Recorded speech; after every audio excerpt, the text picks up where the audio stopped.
Hi నమస్తే, welcome to అమ్మ చేతి ప్రేమ. ఈరోజైతే మన ఛానల్లో మన సాంప్రదాయ వంటకమైన కజ్జికాయల రెసిపీని అయితే మీతో షేర్ చేస్తున్నాను. నేను చెప్పే ఈ పద్ధతిలో ఒకసారి చేస్తే వారం రోజులైనా కూడా చాలా క్రిస్పీగా ఉంటాయి.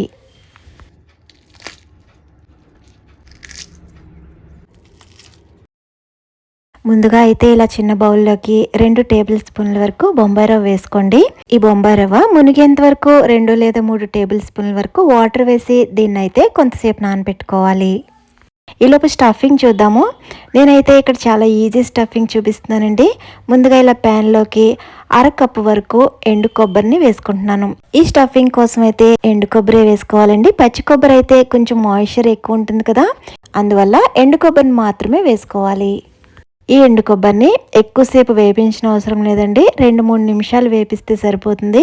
చూడండి, ఇలా 2-3 నిమిషాల పాటు ఇలా లో ఫ్లేమ్లో బాగా వేగిన దీన్ని అయితే ఒక ప్లేట్లోకి తీసేసుకుందాం. ఇప్పుడైతే ఇదే ప్యాన్లోకి 1 కప్పు వరకు బొంబాయి రవ్వ వేసుకోవాలి. ఇప్పుడు దీనిలోకి 1 టేబుల్ స్పూన్ వరకు నెయ్యి వేసుకోవాలి. ఈ బొంబాయి రవ్వను కూడా ఎక్కువసేపు వేపించిన అవసరం లేదండి. దీన్ని కూడా ఫ్లేమ్ని లోలో పెట్టుకుని 2 నిమిషాలు వేపిస్తే సరిపోతుంది. చూడండి, ఇలా చక్కగా వేగిన దీన్ని కూడా మనం కొబ్బరి ఏ ప్లేట్లో వేసామో దాంట్లోనే దీన్ని కూడా వేసేసుకుందాం. ఇప్పుడు దీనిలోకి 1/2 కప్పు వరకు పంచదార వేసుకోవాలి. ఇప్పుడు దీనిలోకి 1 టీ స్పూన్ వరకు ఇలాచీ పౌడర్ వేసుకోవాలండి.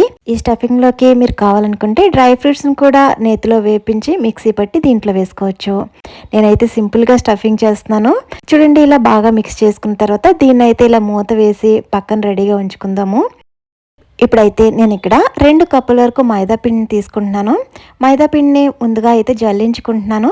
చూడండి, ఇలా జల్లించుకున్న తర్వాత మనం చేసే ఈ కజ్జికాయలు అనేవి బాగా క్రిస్పీగా ఉండటం కోసం 1.5 టేబుల్ స్పూన్ వరకు బియ్య పిండిని అయితే యాడ్ చేస్తున్నాను. ఇప్పుడు దీనిలోకి 2 చిటికెళ్ళ వరకు సాల్ట్ని అయితే వేస్తున్నాను. అలాగే మనం ముందుగా నానబెట్టుకున్నాం కదా బొంబాయి రవ్వని, దాన్ని కూడా ఇప్పుడు దీంట్లో యాడ్ చేసేస్తున్నాను. ఇలా అన్నీ వేసుకున్న తర్వాత ఇప్పుడైతే ఒకసారి ఇవన్నీ కూడా బాగా కలిసేటట్టు మిక్స్ చేసుకోవాలి. చూడండి, ఇలా 2-3 నిమిషాల పాటు ఇలా బాగా మిక్స్ చేసుకున్న తర్వాత ఇప్పుడు దీనిలోకి 2 టేబుల్ స్పూన్ల వరకు ఆయిల్ వేసుకోండి. ఆయిల్ ప్లేస్లో గీ కూడా వేసుకోవచ్చు. ఇలా ఆయిల్ వేసుకున్న తర్వాత ఇప్పుడు ఇదంతా కూడా బాగా కలిసేటట్టు మరో 2-3 నిమిషాల పాటు బాగా కలుపుకోవాలి. ఇలా కలుపుకున్న తర్వాత ఇప్పుడు చూసుకుంటూ వాటర్ని వేసుకుంటూ మనం చపాతీ పిండి ఎలాగైతే కలుపుతామో అలాగే కలుపుకోవాలి. కాకపోతే ఇది కొంచెం గట్టిగా కలుపుకోవాలి.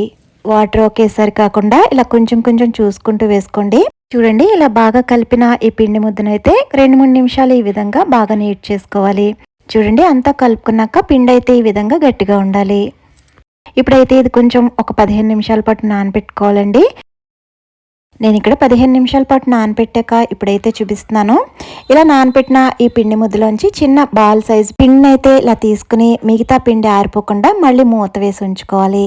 ఇప్పుడు మనం చపాతీ చేసే పీట ఉంటుంది కదా, దాని మీద ఈ పిండి ముద్దనైతే పెట్టి ఇది ఎంత వీలైతే అంత పల్చగా రోల్ చేసుకోవాలండి. మెయిన్గా అందరూ చేసే మిస్టేక్ ఇక్కడే చేస్తారు. ఇది రోల్ చేసేటప్పుడు చాలా కొంచెం లావుగా వచ్చేటట్టు రోల్ చేసుకుంటే మనకి పైన కలర్ వచ్చేసి లోపల పచ్చిగా ఉండిపోతుందండి. అందువల్ల మనం ఇక్కడ రోల్ చేసేటప్పుడే చాలా జాగ్రత్తగా, చాలా అంటే చాలా పల్చగా రోల్ చేసుకోవాలి. అప్పుడే పైన తోపు అన్నది క్రిస్పీగా వేగుతుంది. ఇప్పుడు దీనిలోకి మనం తయారు చేసుకున్న స్టఫింగ్ ఉంది కదా, అదైతే 1.5 టీ స్పూన్ వరకు ఇలా మధ్యలోకి వచ్చేటట్లు వేసుకోవాలి. ఇప్పుడు ఇక్కడ చూపిస్తున్నట్టు చుట్టూరు కూడా లైట్గా వాటర్ని అయితే ఇలా అప్లై చేసుకోవాలి. ఇక్కడ ఎక్కడా కూడా ఊడిపోకుండా నెమ్మదిగా దీన్ని అయితే ఈ విధంగా క్లోజ్ చేసుకోవాలి. మీ దగ్గర కజ్జికాయలు చేసుకునే మౌల్డ్ ఉంటే దాన్ని యూజ్ చేసి కూడా ఈ విధంగా తయారు చేసుకోవచ్చు.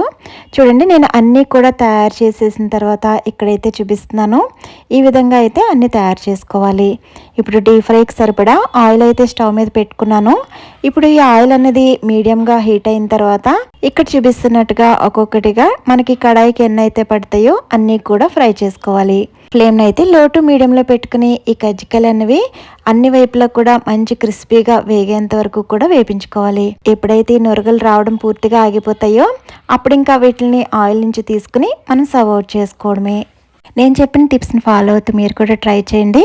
అలాగే ఈ వీడియో నచ్చితే లైక్ చేసి సబ్స్క్రైబ్ చేసుకోవడం మర్చిపోవద్దు. Thank you.